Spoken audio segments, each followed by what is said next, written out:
Welcome to the second edition of Thought Leadership Thursdays, a new concept that we launched a little while ago. On a daily basis, we get various questions from our investor community, and they're all about things investing, not just our view on the market and how structured notes work or when the next note's coming out, but on things that, they've heard about something, but they don't know for sure. So the objective of Thought Leadership Thursdays, or TLT, is going to be about sharing information on things that investors should know. Our sessions take place online on the second Thursday of each month, and the 45-minute educational sessions are on topics of interest to investors. We invite guest speakers, like we've invited this evening, to share their knowledge and insights to our community. And if there are any particular topics that you would like us to cover, please let us know. You can drop a note into the chat or drop me an email. I have put Kuda's contact details in the chat for anybody that does want to chat with him directly afterwards. And so you'll just scroll up. It is at the top of the chat. So tonight, our guest speaker, as I mentioned, is Kuda from Currencies Direct. Currencies Direct focus on getting the best deal for global clients on their international transfers. And they also help South African residents and non-residents navigate the complexities when it comes to dealing with the South African Reserve Bank. But as usual, first we need to do some housekeeping.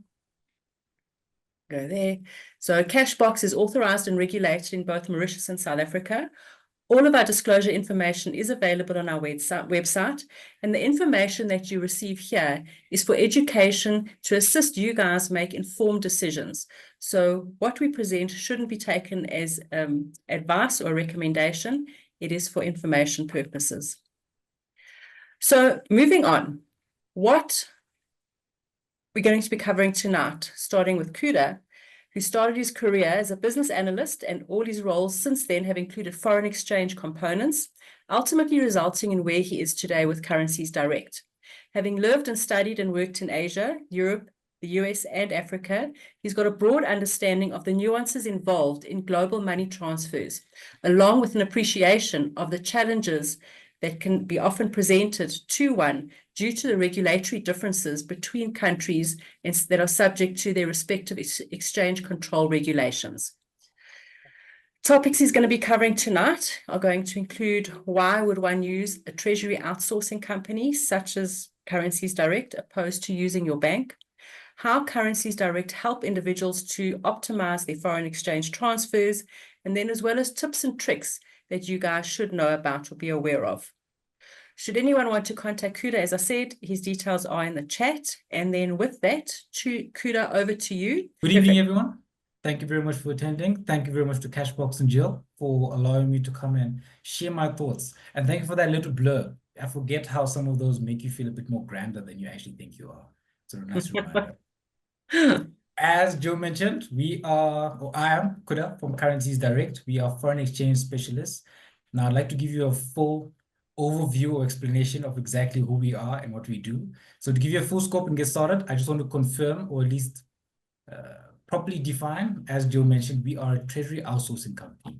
Now, what exactly is that? It's just a fancy term to say that we work directly with the banks and through them are able to offer a particular function that they do, but in our own style. So in our case, that is forex transfers and exchange control. Next thing I'd like to quickly touch on is the why. Why would you use a treasury outsourcing company, or specifically in this case, a foreign exchange specialist? The main reasons that clients usually go for are, number one, to get better service than you would from the banks. Number two, get better guidance compared to the banks on how to best move your funds and handle your transfers and the likes. And then last but not least, to save money on the exchange rates, which is usually the biggest selling point for a lot of people to actually use a treasury outsourcing company. So with that, let me get started. So as mentioned, Currencies Direct, we are two brands in South Africa. There's Currencies Direct and there's Exchange for Free. For all intents and purposes, the two of them are exactly the same. The only reason that they're two different branches or two different brands is because that Currencies Direct made their name mainly in the property, immigration, and conveyancing space with attorneys, and Exchange for Free made their name mainly in the financial advisory space. They used to operate as two separate companies, but in 2017, Currencies Direct acquired Exchange for Free, and that's how they became one.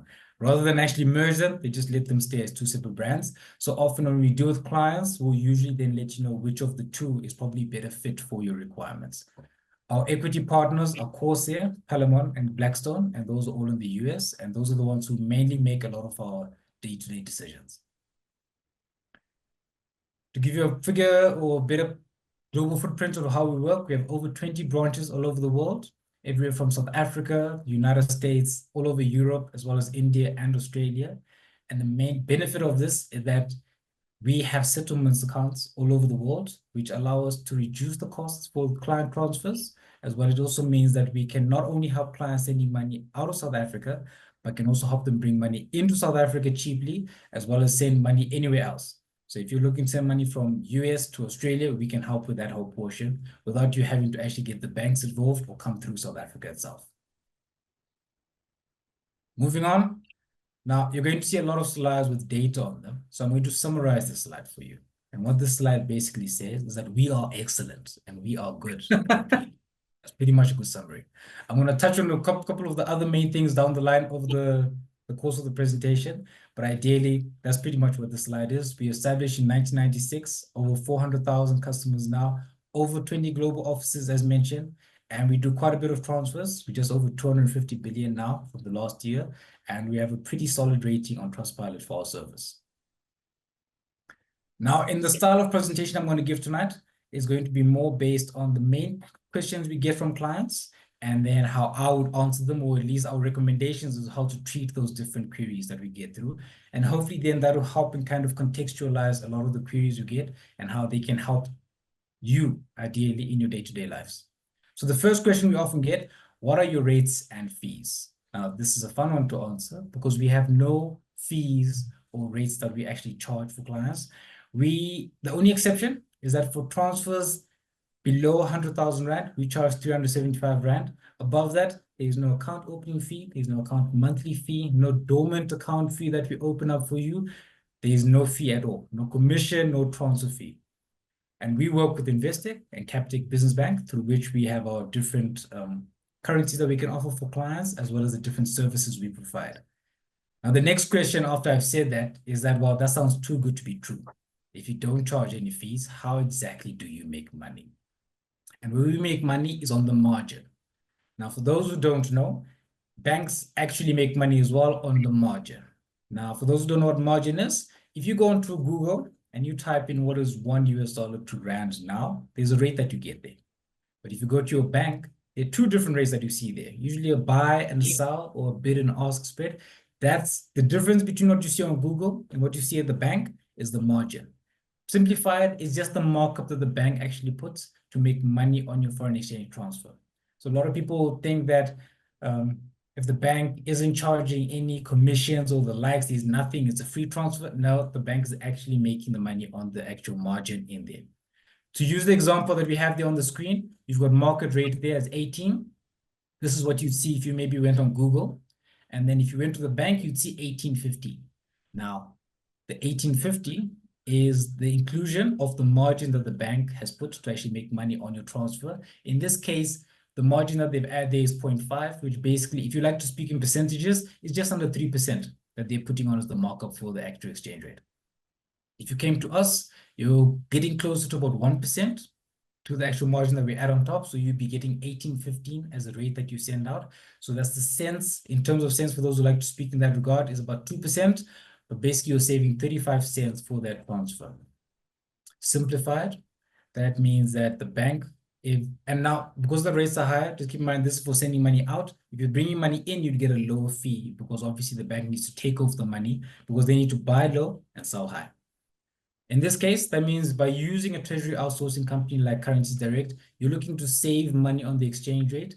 Using this example, you're looking to save about 2% for the actual exchange rate, which on R1,000,000 is about 20,000 Rand on the actual fee.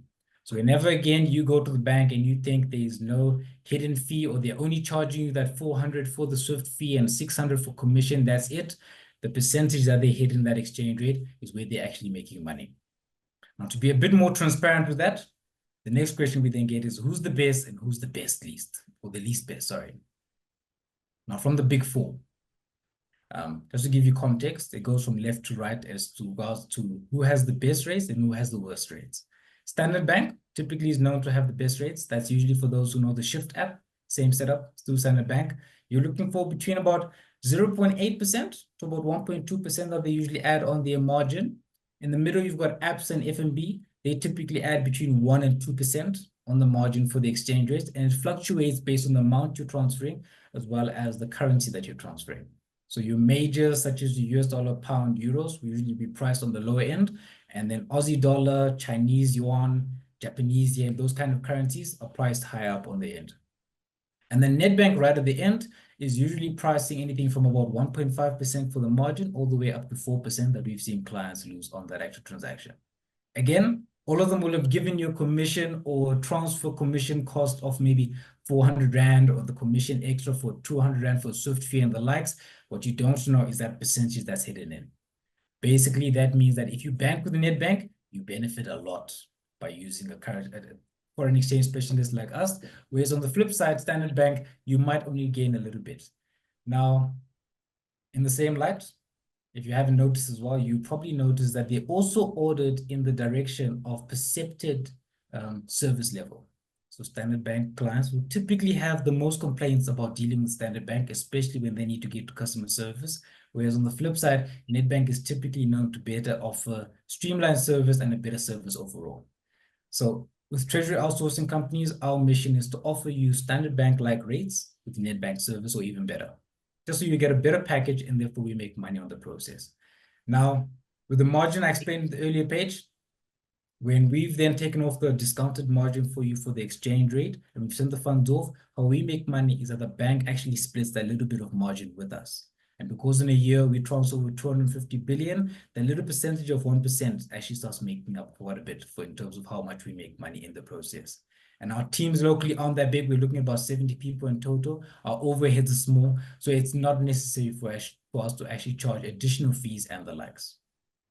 Speaking of margins, just keep in mind as well, nice quick tip, is that when it comes to horrendous margins that you might experience out there in the world, if you go to the airport, if you've ever wondered why you lose so much money at the airport, it's because the exchange rate that they usually hide there, the markup in there, is often we've seen anything from 20 to 30% on the exchange rate there. So the best tip there is do not change money at the airport. Rather go to a bank, or you really rather use your card when you travel for that whole process. And the last thing to also keep in mind is that whilst I've explained the order of how well they price their clients when these banks are sending money out of the country, keep in mind when the rates that they use when you bring funds into the country are different. And they're often much higher because at that point, the bank knows that you don't really have much of a choice then when you're receiving the funds, and you're not likely to tell them to bounce the funds back because you don't like the rate that you're getting. As a result, in that case, if you're ever sending funds into South Africa, the recommendation is to always have them converted on the sending side before they land, so they land as rands. And that way the SA Bank has no conversion to actually do at that point in time. Otherwise, if you send from the US as US dollars, the bank locally is going to apply whatever margin they want to the US dollars that land in the account and then put that into your rand account, meaning that you basically don't have much control over the last amount there. Alternatively, just use a current company like Currencies Direct and we can take care of you right from the beginning. Moving on. This is a question we often get from clients who are traveling. Now, of the banks, which has the cheapest card for foreign exchange? Capitec Bank. Very unusual. A lot of people wonder about who even banks with Capitec Bank. Well, that's probably why they offer that really attractive rate. Now, debit cards for any bank, whether it's Standard Bank, FNB, or the likes, they typically charge 4% that they add. So whenever you're buying something off Amazon, or you're paying for your Netflix account and the likes, 4% is usually in the exchange rate that the bank uses to convert if you use a debit card. If you use a credit card, it's 2% that the banks will typically add on. And with Capitec, they add 0%. And that's mainly because I guess they're looking to try and attract a new level of clientele to their platform. And currently, they therefore mean that whatever you see on Google is often exactly what you get whenever you convert funds through them or you swipe your card while traveling. So if you ever need to wonder which bank to use when traveling, Capitec Bank, the credit card they have is the best one to use. And recommendation again, use a credit card when traveling because that offers it's much easier for you to claim back if there's ever any fraud on your card as opposed to a debit card. Moving on, then what do I need to know? If I know how margin works, how to save money and the likes. SA residents, this is defined as anybody who has a barcoded SA ID or that green ID booklet. If you have one of those, then you are allowed in a single year transfer 1 million rand, and that's called your single discretionary allowance without any approvals. Above 1 million rand, you can apply to SARS. That's an additional 10 million that they can give you, and that's called an AIT or approval for international transfer. We can do that for you for clients, and it's a complimentary service we offer for clients, so long as you then do the subsequent transfer through us.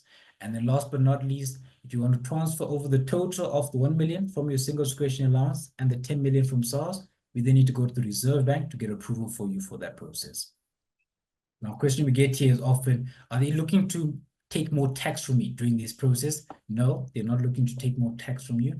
All they're doing is mainly due diligence on the actual funds that you're looking to send out. And that is not your brother's, friend's, cousin's money that they're sending out on your behalf.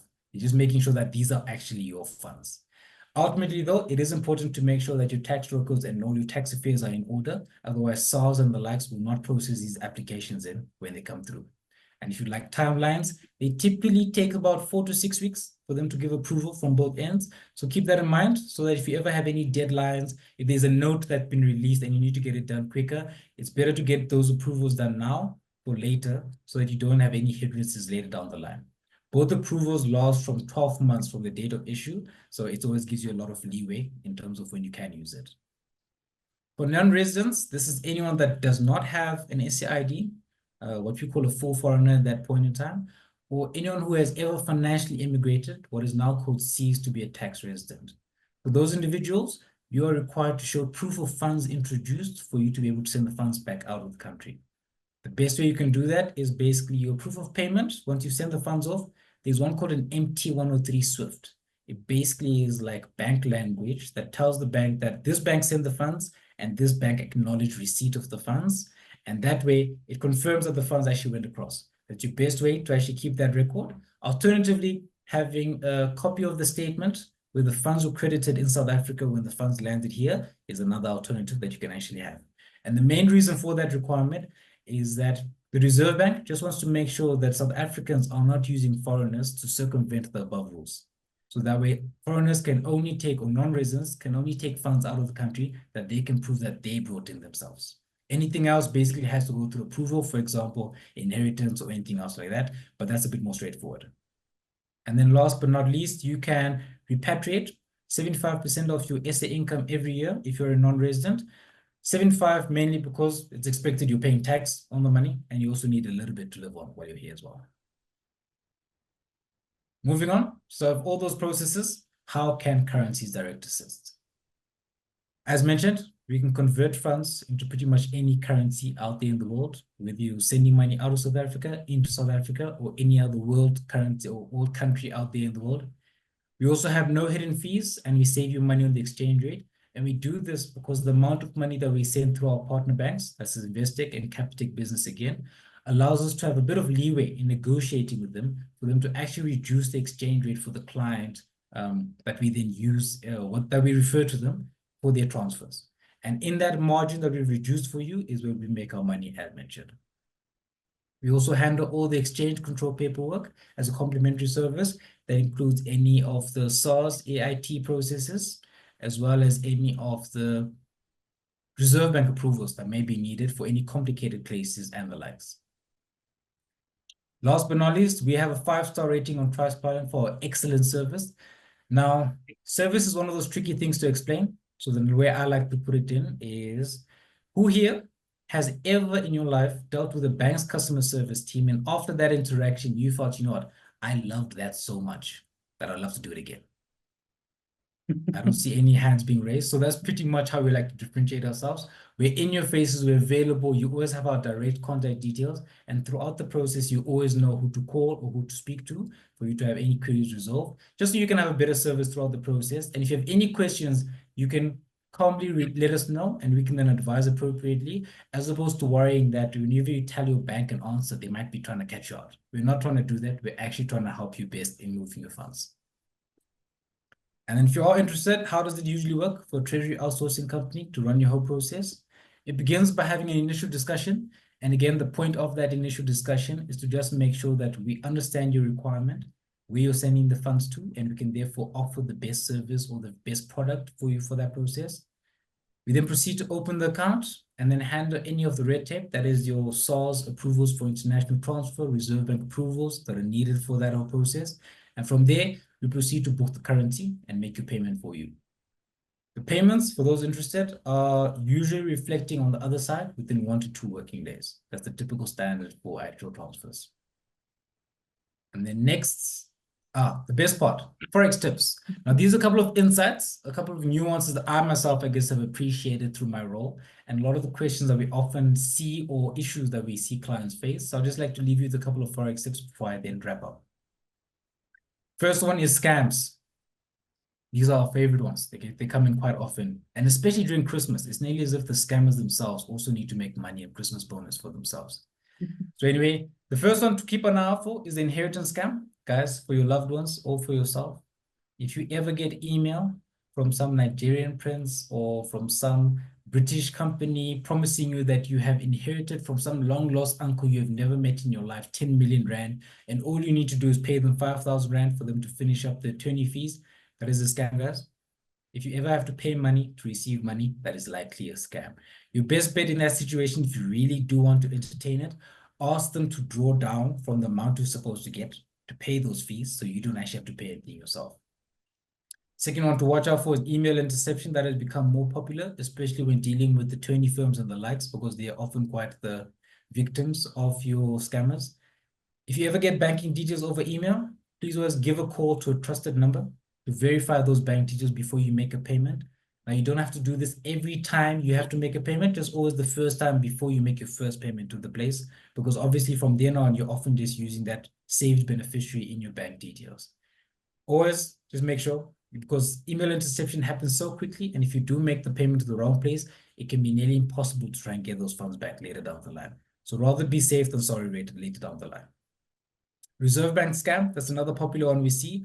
That is often when people have been promised they've been sent funds. That usually ties in with inheritance scam or different scams that the scammers are running. But basically, the gist is they say that your funds are stuck at the Reserve Bank and that you need to pay a little bit of a fee for them to process the Reserve Bank process or approval, so that you can actually then have the funds cleared into your account.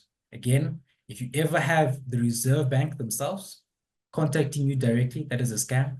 The Reserve Bank does not ever deal directly with direct customers or clients or corporates or individuals.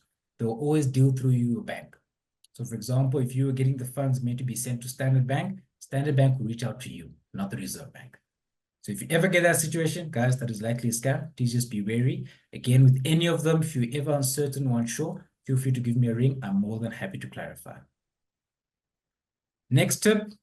So this one goes with the question we often get, which is, what is the Rand going to do? Now, as you can see, this is the Rand over the course of 5 years. You can see a lot of ups and downs. The struggle with the Rand is that pretty much anything and everything will affect it. And annoyingly often, anything will always affect it to the downside or to our loss, at least those of us who are in South Africa. So you can see the Ramaphosa, Zuma's exit had a benefit to the Rand at some point in time. Trump's situation had a benefit or had a worsening situation to us. With that and COVID, which just was complicated for everyone, and then load shedding towards the end again and the grey listing that negatively impacted the Rand. Ultimately, the point here is that if you can see this level of chaos within a 5-year chart, keep in mind that on a daily basis, it can be even more volatile. You're trying to guess. If we had a crystal ball for what the Rand was actually doing, I can probably assure you we'd rather be trading the currency and making the money that way, as opposed to actually doing client transfers. But ideally, we do not have a crystal ball, so we can never really tell you what the Rand is going to do and how then best to kind of move your funds. What I can do instead, though, is give you a bit of a framework to use whenever you do have to make the transfer. And the best chart to use for that is this last one. Now, this is the Rand just over past 12 years of performance. As you can see, in 2012, we were sitting at just around $8. Sorry, 8 Rand to the dollar. Nearly sounds like a dream at this point in time, like an unattainable one. But we were 8 Rand to the dollar back in 2012. and now we are just under 18 Rand to the dollar. Now, as you can see, the Rand over that period has been depreciating against your majors, that is your dollar, your pound, and your euros, by on average about 6% per year. That means that in any case, the Rand is more likely to be losing value on any day than it is for you to gain value. That's just based on this chart.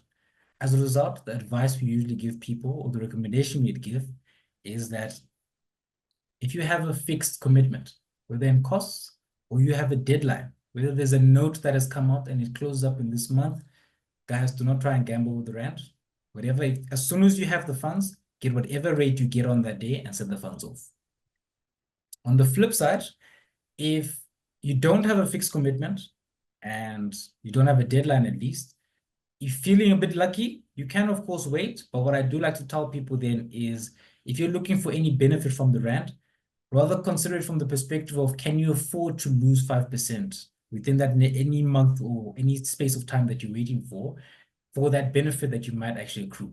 So where some people will try and wait saying, I think the Rand might benefit or move in my favor by about 3 to 5%, keep in mind you can do the opposite. If losing that 5% is going to hurt you, then guys, I always recommend rather take the rate today than tomorrow, because again, it is more likely for you to lose the rate or to at least see a worse rate tomorrow than it is a better one. Hopefully this will actually stop and we'll start getting to more consistent or lower, better levels for our sex. But ideally, as things line out, that is a recommendation I typically give to people. And then a tool that some people can use if you do like to kind of, let's say, for example, you don't have the funds immediately available, but you do see the Rand at a level that you very much like. There is something called a forward contract that you can use. It is a service or function, a feature that we offer at Currencies Direct. It allows you to lock in the rate today for use at a later date down the line. It is pretty much open, so people can lock the rate in for 6 months up to a year if you'd like to. The only catch is that you need to have 10% of the funds that you'd like to transfer, and typically you need to have a requirement to transfer about 500,000. But it doesn't mean that you lock in the rate for today and you can then opt to use that option later down the line in 6 months. It is a binding contract. So once you've locked in the rates, if the Rand does get better than that, you are still locked in at what would now be at that point the worst rate. But at the same time, often because people expect it to get worse, if the Rand is much better with what you locked in, then you just still use that same rate at that point in time. Whichever option you do use though, once you have made your transfers, ladies and gentlemen, I please ask, you do not look at any Forex apps, any more charts to see what the rate is the next day after you've made your transfer, because you're just going to hurt your feelings. So once you've made your transfer, please make sure you ignore the charts and the likes for at least 2-3 weeks after that. And I think with that, I hope I've left you some information. That's all for me. Thank you very much. Excellent. Thank you so much, Kuda. Do you want to drop your share and then let's see any questions that we have? So one question that I've got, I think I know the answer, but other people might not. Is this only for private individuals or businesses, or is it for businesses as well? So like for their trading, like them buying or selling internationally? Their currency. So importers, exporters, and the likes. Yeah. Yeah, so this is a feature that is available to companies as well. You can use the same functions. The forward contract is actually something importers use quite often, because often for an importer, you've sent the goods off sometimes and you're waiting for the payment to come through. But at that point, you've already locked in your Rand value at this point in time, and you're worried that the Rand may fluctuate against you by the time that you actually get the payment. So often they'll use the expected funds coming in to lock in the rate up until when they expect the payment to come through, and that allows them to just kind of hedge that off. Only thing else to mention with corporates is that corporates don't have a limit as to how much they can send, but they are limited to only paying invoices. So corporate can't just send funds because they feel like it. There has to be an invoice or a particular reason tied to them actually sending funds out. Okay, perfect. Great. Any other questions for anybody? You were also very, very quiet. That usually means either I didn't make sense at all or I explained very well. I hope it's the latter. Yeah, Kuda, I've got a question for you. It's Chris. Go for it. Yeah, you rated the big four. Yes. But you guys use Capitec as one of your banks and investment. Correct. Where does Capitec rate on that scale? With their Offerings, I think if you don't come through us, then you're looking for about, they're probably sitting with FNB and ABSA, so in the middle. So you're looking about usually between 1% and 2% that Capitec offers if you're not with us. If you're using through Currencies Direct, then often we are more kind of pegged towards, look, our largest clients will typically get rates from about 0.5, and it goes upwards to maybe about 1.5, 2% in some cases. For your information, when it comes to Cashbox, we have an agreement with them where their clients get, regardless of the amount you're transferring, 0.6% as your actual margin. Okay, and businesses, that obviously is a different rate can apply. No, it'll be the same thing. So for businesses, if you've been referred through as Cashbox or your Cashbox client, we'll still offer you the same 0.6. And in some cases with businesses, we can actually still just nudge you a bit down again to that 0.5. But for private individuals, usually we just sit you off at 0.6. Okay. And I'm just checking the email. Are your details shared somewhere? Yeah, I'm going to repost it now. Thank you. There we go. I've posted Kuda's email address. Okay. Right. So Greg Skelton's going to be in touch. He's got something tricky. Also, You're going to keep you on your I'm toes. excited. Pat's going to get hold of you. Susan was very happy. That was excellent. We need some questions, guys. Are we using? Are you Yeah. using blockchain financial rails or just traditional finance? Just traditional finance. So the rulings by the Reserve Bank against blockchain are still a bit gray and quite tricky. So if you've noticed, so during COVID, we used to do a lot of the arbitrage that people used to do. What happened is, I guess, SARS and the Reserve Bank got annoyed by people taking advantage of that loophole and the like. So they've closed it off for some recent regulations they have. As a result, there is no blockchain processing we can do. We can help people once they've converted the blockchain or the crypto they have into whatever fiat currency they have with the actual broker, and then we can bring that back for them or move it to their firm. But typically, blockchain now has quite a lot of stringent requirements and a lot of due diligence that often the banks are required to perform to make sure that the funds are moving correctly and that they're accounted for whenever the client they converts them into crypto or uses. So can I ask a question? So we have a number of our investors, and they're actually on the call, that they have financially immigrated. Yes. And do you have clients? We have clients all over the world. We've got clients in 19 countries. So if somebody's, say, based in the UK and their base currency is pounds, and now they want to go into a dollar investment, you would be able to do that for them. Correct. So we can assist again if it's the UK client. So our head office for Currencies Direct is in the UK. So we actually onboard them there with our UK bank, and we use Barclays there in the UK. So they're not having to send the funds over here to South Africa. They're pretty much just depositing into that Barclays account that we set up for them. And then we take care of the conversion to euros wherever they want from there. The same applies with the US clients. There's a US settlement bank. We use JP Morgan in the US. And then in Europe, we've got a couple of different banks that we use as well, but the main one, again, being Barclays. So pretty much anywhere in the world, wherever the client is, there's often an account near them that simplifies the process. So it's basically an EFT for them there, and then we take care of the actual international transfer and conversion at our preferred or discounted rates for the client. Excellent. Any other questions? Jolly, if I may, I don't know how to raise my hand on Zoom. I can't. Hey, yeah. There's two very quick and easy questions. The one is, Kuda, if you can give us an idea of the margin at Investec. And secondly, if do you also handle transfers to Mozambique? We've been doing it for a couple of years, and it went actually very well, and it's just becoming more and more difficult. You know, money gets stuck in the process, and then the Reserve Bank need documentation.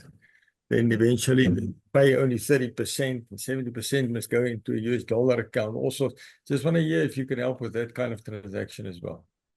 Thank you. So to start, you had Investec can help with the transfer as well as then, basically moving funds, the stickiness of the Reserve Bank and the likes. Investec, they typically offer around 1% that we found. So typically 1%. After all, I think because of their client base, given that they're mainly also helping clients build their portfolios and the likes. They put their fees everywhere else. That's at least how we've reasoned it. So you'll often be paying the most fees for an investing account. They will not take any extra or be cheeky with you when it comes to the actual foreign exchange, because again, the portfolio fees and everything align. So Investec typically, for at least for the exchange rate, is pretty solid. Mozambique, can we assist? We can assist. We can help with clients looking to send funds to Mozambique. But to give you context on the stickiness, so a lot of the additional requests you'd be getting from the Reserve Bank are a result of South Africa having been grey listed. So basically, because we are now a higher risk country, Mozambique is also considered a high risk country. Any movement between countries where they're both classed as a high risk, it requires that additional due diligence. So I'm sure you remember when they had the grey listing happen, you had advisors and different analysts speak about how it was going to increase the cost of actually doing business. That's ideally what was meant here. So whilst we can help you, I don't want to promise you that it'll be much simpler. The same requirements might actually come through. Ideally, though, what we do with our process is just try and put everything in advance so that by the time we're making the payment, it doesn't get stuck. So you know everything in advance, as opposed to making the payment, having it get stuck, and then asking you throughout the process, which can be very frustrating. Our typical approach is to make sure that all the approvals are done in advance. Therefore, by the time the payment is made, you're clear that it's going through. There shouldn't be any issues from that point. So in closing, Thought Leadership Thursdays, thank you until next time. And you don't know what you don't know. And Cashbox Global is here to change that.